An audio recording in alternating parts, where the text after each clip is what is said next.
guys, hope everyone's doing well. Doing something exciting this morning. Gonna go and pick up the motorhome.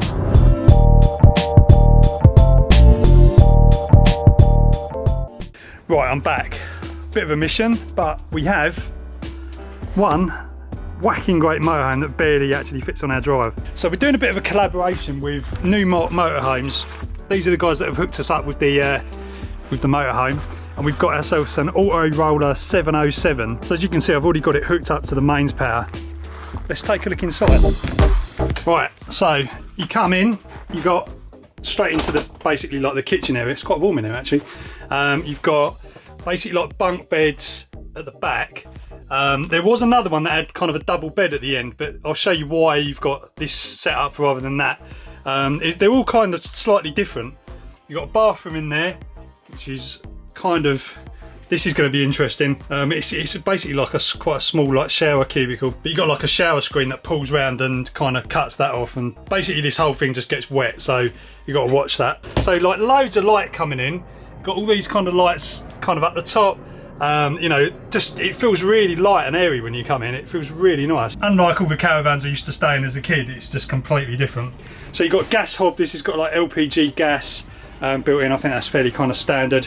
And like an oven and a grill, and then obviously your taps and stuff like that. So coming over this side, you've got a fridge. I think that's a freezer. I'm not 100% sure if that really is a freezer, but oh, that didn't sound particularly good. And then you've got like lots of storage in here, up there. Oh look, solar charge controller up there. Digital TV amplifier as well, which is pretty interesting because you've actually got a really nice TV there, 12 volt TV. So this is pretty smart. Boiler control panel here. When he showed me this, when I picked it up, it's quite interesting. You can actually set lots of different things. I'm not sure if it's actually the same on every motorhome, but basically you can tell it where you want the hot water and stuff to come from, whether it comes from gas or whether it comes from electricity. I think there must be like an electric heater in there. I don't know, it's really interesting, but I'm gonna have to try and, you know, figure all this stuff out. They give you like a guide about how to use it all, but obviously we never read the instructions, do we? So as I was saying, you've got loads and loads of storage, all these storage boxes, all kind of nicely lockable. Well, not lockable, they've got this like kind of latch thing so it doesn't open when you're going along. Now the main reason we went for this one is because you get this massive seating area here that doesn't need these seats at the front, like the cab seats, to actually spin round, to actually be part of the kind of, you know, dining area or whatever you want to call it. So this table folds out and it kind of manipulates in different ways as well, which is pretty cool. But yeah, I'm feeling a lot of heat coming through there at the moment, so I can actually pull that across. And now you ready for this, guys? So we've got a bed, basically a double bed, which comes down from the ceiling, which I absolutely love. You're actually supposed to remove that pillow there, which I've just completely forgotten about. But I think this is where I'm going to be sleeping, on this one. Sarah and the mother-in-law are going to be on those two. Don't know, but that's what they want, I think. Stick that back up. And then you come through to the cabin here, nothing really exciting. It's just like driving a massive great van, really. Manual, it's not even automatic. I don't know if any of these are automatic, but it's taken a little bit of getting used to. I haven't driven a manual for quite a while. So there you go, pretty nice. We're not staying in it for very long. We're only going to stay in it for 2 nights. And they're not even like consecutive nights either. They're going to be the night as we split the journey in 2, as I said, going down there, and then one night coming back. So we're going to stay in kind of like a halfway, still don't know where it is, I can't remember, but basically it's just like a campsite type thing, so it's going to be fine for all that. But I wanted to get familiar with all the systems, and actually this is fairly standard kind of motorhome stuff.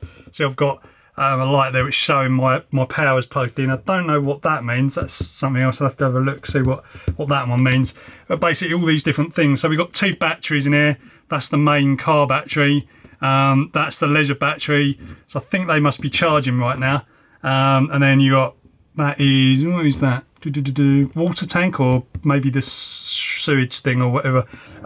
Temperature, that's the temperature in here. So it's 30 degrees, it's getting pretty warm at the moment. The lights, which are really nice actually, like LED lights, kind of nice low power lights, and then they kind of light up under there, and then you've got like blue lights all going around there, so it's going to be quite nice to see it at night, all kind of like mood light and all that kind of thing. But yeah, and then you've got kind of an outside light as well, and then you've got a pump. I think that's just for the kind of cold water pump. So yeah, as I thought, there's no inverter in it. Actually the charge controller is pretty basic as well. It's just a little PWM one, so you know, if you were going to buy one of these, I'd probably just swap that out with like a Victron or something, and then of course go full lithium battery system. I really like it. It's a 2018 model, so it's like, feels brand new. Everything just looks kind of, you know, state of the art. It just feels like, I don't know, like a first class lounge in a in a plane, not that I've been first class. So you've got two main sockets in here. One of them's there, so it's kind of nice for your kind of, you know, little office area if you want to do some work or whatever, charge your phones. And then you've got, well, I mean, the plane's are loud now, I've opened that thing. And there is another one, which is up there, I think. Yeah, there's a socket up there. So these basically only come live when you're plugged in, you're hooked up, which I am at the moment, just plugged into the house. So I don't know exactly what I'm going to do. Potentially, there's room to put my power supply thing. Yeah, it might fit in there actually, my inverter and everything, on my battery pack. I might be able to stick it in there and then run maybe like, I don't know, like an extension lead or something. There's any holes under there which it could come through. There's a little bit of a thing at the back. No, it might not work, but I don't know, there's somewhere I can put it, because what I'm going to do, I think, is use the induction hob. So the gas tank, I think, is half full. I'm not sure if we're going to bother using gas because we're not going to need heating. Hot water though, so we probably will need it, which I don't know, and the shower as well. So yeah, we probably will need some gas, but we'll have to see. He said it's half full, so we might be able to get away with it. So this fridge, I think, is running off of electricity from the hookup at the moment. So if you touch that briefly, you can see that power plug there.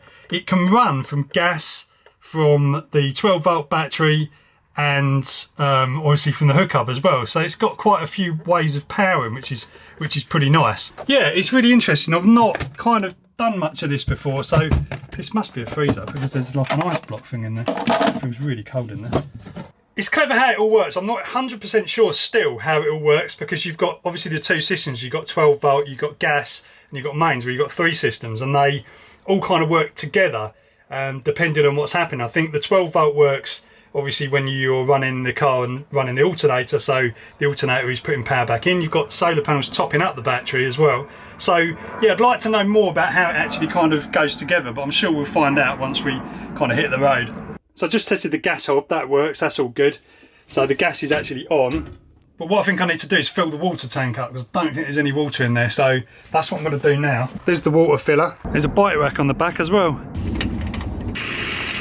Let's see if that meter is actually the water meter. Don't look like it, does it? No, it is the water tank level. Just looking in the instruction thing. But it doesn't seem to be changing. Maybe I have to put the pump on for it to actually... don't know. Alright guys, it's gone up now. Maybe it goes up in like kind of increments or something like that. It was on 33, now it's on 66. So presumably the next one's going to be 99. Right, water's at 100%. So water's working. You can hear the pump going. Let's try hot water. Nothing seems to be happening at the moment. What's going on? That would be the reason. So put it on hot. Okay, so that's doing that. And then that is... I think I need to do something with the settings here. So that's saying it's coming from gas, mix, and that's coming from electricity. So you can have hot water from electricity. Obviously that would take ages if you do hot water from electricity, but what I'm thinking is maybe if we can set it to, let's just set it to gas and then just see what happens. I heard something go. Right, so that's doing something now.